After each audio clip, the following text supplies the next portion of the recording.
Hello athlete, स्वागत है आप सभी का इस वीडियो में। और आज के इस वीडियो में हम लोग देखेंगे कि कौन से वो फैक्टर्स हैं जो हमारी स्पीड को अफेक्ट करेंगे। हम टोटल ये 8 फैक्टर्स को देखने वाले हैं और ये जो 8 चीज़ें हम देखेंगे ये हमारी स्पीड को काफ़ी हद तक अफेक्ट करती हैं। और ये जो स्पीड है ये वो जनरल स्प्रिंटिंग वाली स्पीड नहीं है, इसको आप हर स्पोर्ट में इंप्लीमेंट कर सकते हो। जैसे कि अगर बॉक्सिंग है तो उसमें जो पंचिंग की स्पीड है वो स्पीड को भी ये 8 फैक्टर्स अफेक्ट करेंगे। फुटबॉल, बास्केटबॉल, क्रिकेट, हर स्पोर्ट में स्पीड काफ़ी ज़्यादा इंपॉर्टेंट रोल प्ले करती है और वो स्पीड को हम कैसे बढ़ा सकते हैं वो आज के वीडियो में हम लोग देखेंगे। सबसे पहला फैक्टर जो हमारी स्पीड को अफेक्ट करेगा वो है स्ट्रेंथ। स्पीड क्या होता है कि हम लोग किसी एक चीज़ को कितना जल्दी कर सकते हैं। अब लेकिन जो मूवमेंट है वो हमारी मसल्स ही करती हैं और अगर हमारी मसल स्ट्रांग है तो फिर चांसेस है कि वो उस मूवमेंट को ज़्यादा तेज कर पाएंगी। और यही एक मेन रीज़न है जिसकी वजह से बहुत सारे बिगिनर एथलीट्स की स्पीड कम रहती है, क्योंकि उनके पास वो स्ट्रेंथ नहीं है। अगर आप अपनी स्ट्रेंथ को बढ़ाओगे तो उससे आपकी स्पीड ज़रूर बढ़ेगी। अब स्ट्रेंथ के बाद अगला जो फैक्टर है वो है मोटर कोऑर्डिनेशन। कोऑर्डिनेशन का मतलब है कि हमारा जो ब्रेन है वो हमारी मसल्स को कितना इफेक्टिवली कोई सिग्नल भेज रहा है। अगर हमारा कोऑर्डिनेशन अच्छा नहीं है तो हम किसी चीज़ को उतना ज़्यादा तेज नहीं कर पाएंगे।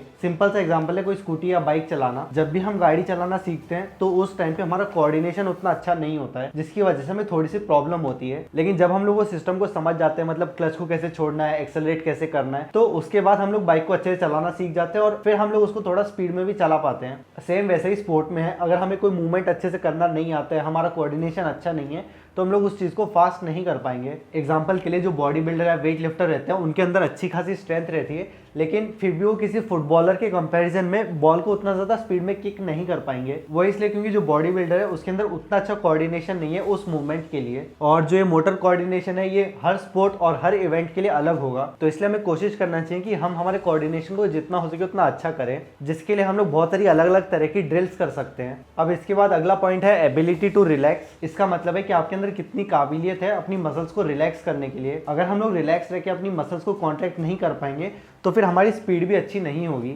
एक एथलीट के अंदर ये क्वालिटी होनी चाहिए कि वो अपनी मसल्स को अपनी मर्जी से रिलैक्स और कॉन्ट्रैक्ट कर पाए। अब इस क्वालिटी को डेवलप करने के लिए आपको अपने माइंड मसल कनेक्शन को थोड़ा स्ट्रॉन्ग करना पड़ेगा, जिसके लिए हम लोग बहुत सारी एक्टिवेशन एक्सरसाइजेस कर सकते हैं। और साथ ही में हम लोग जिस इवेंट के लिए तैयारी कर रहे हैं उस मूवमेंट को भी हमें कभी कभी धीरे धीरे करना चाहिए, मतलब एक रिलैक्स और कंट्रोल वे में उस एक्सरसाइज को करना चाहिए। अब इस फैक्टर के बाद अगला फैक्टर है स्ट्रेच शॉर्टनिंग साइकिल।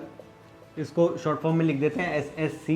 इसका मतलब है कि आपकी मसल्स कोई एक साइकिल को कितना जल्दी कंप्लीट कर लेती हैं। कोई भी एक मूवमेंट रहता है उसके 3 फेज रहते हैं, इसेंट्रिक, आइसोमेट्रिक और कॉन्सेंट्रिक। और ये पूरी साइकिल को हम लोग जितना जल्दी कंप्लीट कर लेंगे उतना ज़्यादा हमारी स्पीड होगी। अब ऐसा करने के लिए हमें हमारी तीनों स्पीड को बढ़ाना पड़ेगा। पहला है इसेंट्रिक स्पीड, दूसरा है आइसोमेट्रिक स्ट्रेंथ और तीसरा है कॉन्सेंट्रिक पावर। अगर हम इन तीनों फेजेस को स्ट्रॉन्ग करेंगे तो हमारी स्ट्रेच शॉर्टनिंग साइकिल ज़्यादा फास्ट होगी, जिसकी वजह से हमारी स्पीड बढ़ जाएगी। अभी स्ट्रेच शॉर्टनिंग साइकिल एक बड़ा टॉपिक है तो इसके ऊपर मैं कोई और वीडियो बना दूंगा। अब इसके बाद अगला फैक्टर है मसल एंड्योरेंस। अब यूजुअली जितने भी स्पोर्ट है सब में हमें स्पीड सिर्फ एक बार के लिए यूज़ नहीं करना रहता है, हमें उस स्पीड को बार बार यूज़ करना रहता है। तो इसलिए हमारे मसल्स के अंदर इतनी एंड्योरेंस होनी चाहिए कि हम किसी मूवमेंट को बार बार इजीली कर पाएँ। और जो ये एंड्योरेंस है ये हमारे इवेंट या स्पोर्ट स्पेसिफिक होनी चाहिए। जैसे कि अगर आपको अपनी स्प्रिंट की स्पीड को बढ़ाना है और उसके लिए आपको एंड्योरेंस चाहिए तो उसके लिए आपको लॉन्ग रनिंग करने की ज़रूरत नहीं है, आपको उसी मूवमेंट को रिपीटेडली करना होगा। मतलब आपको बार बार मैक्सिमम एफर्ट पे स्प्रिंट करना है, कम रेस्ट पे।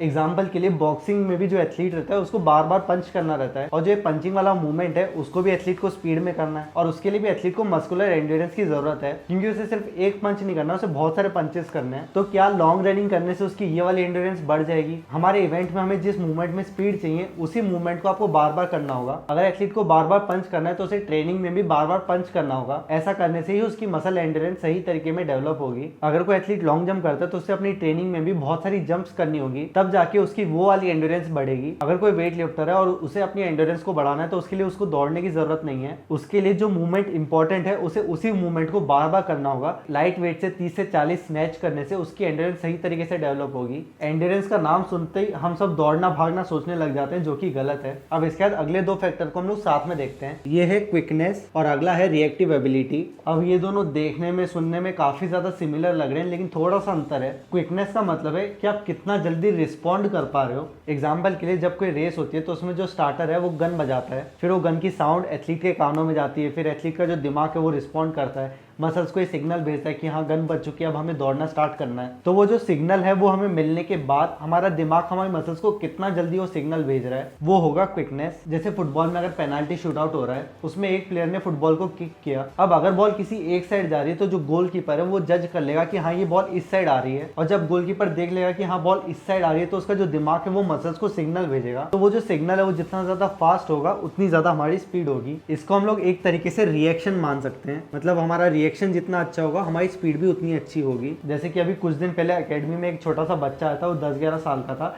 तो उसे हमने बोला कि हाँ तुम्हें 50 मीटर दौड़ना है, एक जगह पे उसे खड़ा कर दिया और मैंने बोला कि जब मैं उसे सीटी बजाऊंगा तब उसे दौड़ना स्टार्ट करना है। तो मैंने सीटी बजा दी, लेकिन सीटी बजाने के भी बहुत देर बाद वो निकला।